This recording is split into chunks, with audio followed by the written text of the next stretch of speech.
Nous sommes en route pour le Pays Basque. C'est une région située tout à fait dans le sud-ouest de la France et qui s'étend au-delà, en Espagne. Nous n'y sommes encore jamais allés et sommes impatients de découvrir le temps, le pays et les habitants, car nos connaissances sont jusqu'à présent très théoriques. Nous avons lu des choses sur les Basques, leur culture, leur langue et leurs paysages uniques. Sur les villages pittoresques, les collines verdoyantes au pied des Pyrénées, la côte déchiquetée et l'excellente gastronomie. Et maintenant, nous sommes curieux de voir comment les choses lues et la réalité s'accordent.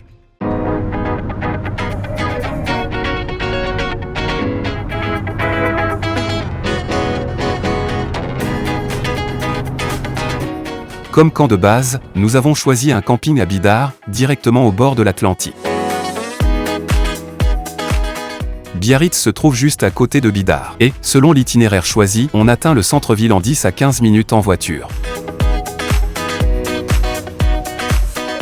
Après que la noblesse européenne ait découvert le village de pêcheurs comme lieu de villégiature au XIXe siècle, il s'est transformé en une élégante station balnéaire. Le marché couvert est comme souvent en France, le lieu préféré pour trouver des aliments frais de la région, et ceci ou cela d'intéressant pour la garde-robe. Aujourd'hui encore, une touche de glamour a été conservée. La mer, l'architecture ancienne de la côte, et de nombreuses autres curiosités, constituent un décor raffiné pour les séances photos.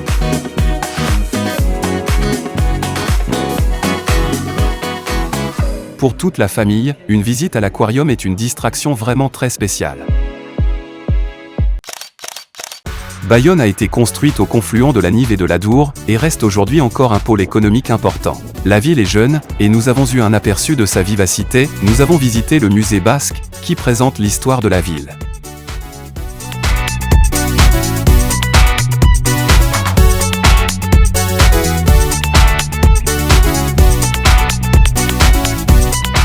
En anglais, le port maritime de Bayonne, la réplique de la frégate l'Hermione est en cale sèche. Il s'agit de la reconstruction du navire du même nom qui est intervenu dans la guerre d'indépendance américaine. Après 7 ans de préparation, les travaux ont commencé en 1997. Elle a pris la mer en 2014, a traversé l'Atlantique à plusieurs reprises, jusqu'à ce que des dommages soient remarqués sur une planche en mai 2021. Il s'agit d'un champignon à croissance lente qui attaque la structure en bois, qui doit être remplacée ici en cale sèche. Plus impressionnant.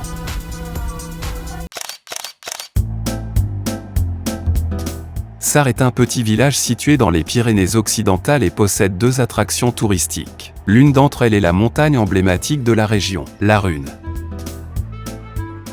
La montagne s'élève à 900 mètres d'altitude, ce qui permet de vivre une expérience exceptionnelle dans la nature, soit en empruntant le vieux train à crémaillère installé en 1924, et dont la gare de départ se trouve au col de Saint-Ignace, soit, selon l'itinéraire choisi, en marchant pendant 3h30 à presque 5 heures. Pendant une bonne demi-heure, nous voyageons en train et profitons de ces images.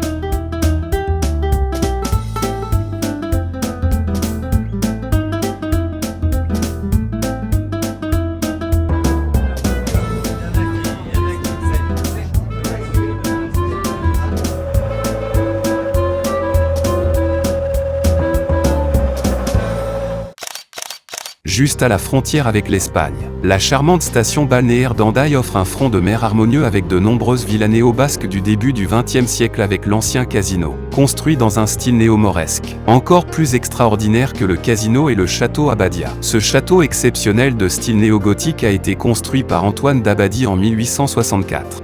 C'était un explorateur et un géographe excentrique, passionné par les autres cultures et l'astrologie.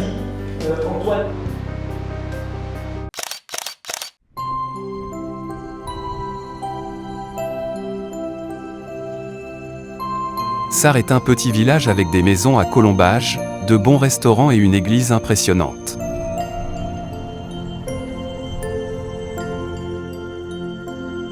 Et puis, il y a une énorme grotte préhistorique de stalactites et stalagmites, dont une partie peut être visitée.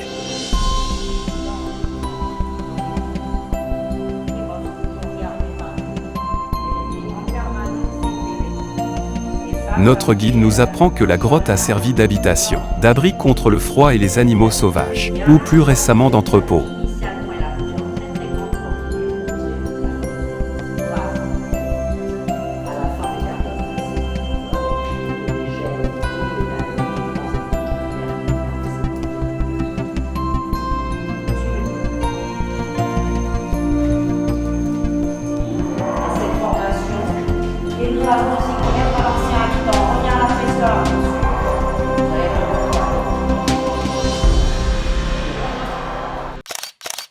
Lors de notre visite à San Sébastien, nous avons vécu plusieurs débuts personnels. Pour la première fois en Espagne, dans une ville totalement inconnue et dans une région dont nous ne connaissons pas la langue locale. Grâce à l'aide de l'Office du tourisme, nous avons pu avoir une vue d'ensemble des endroits intéressants pour une première visite et de la manière dont nous pouvons éviter les flux de touristes.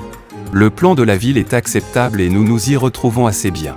Entre la baie de la Concha et l'embouchure de la rivière Urumea, nous trouvons ce bar où nous mangeons nos premiers tapas et pinxo.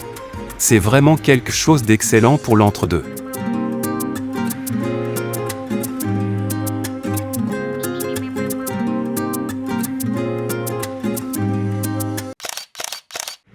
Cambo-les-Bains est situé sur la rive sud-ouest de la Nive. C'est une station thermale avec un lien qui nous fascine avec le pays de la Dordogne, avec Bergerac.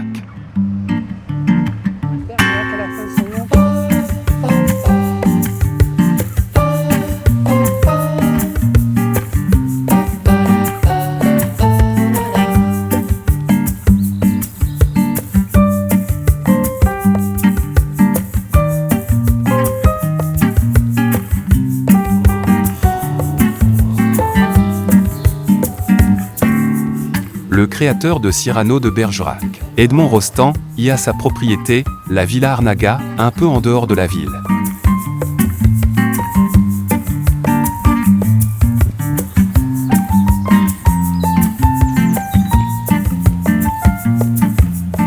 « 19 pièces peuvent être visitées aujourd'hui et montrent la vie bourgeoise du début du XXe siècle, qui se déroulait en fait à des années-lumière de la vie normale de la population. »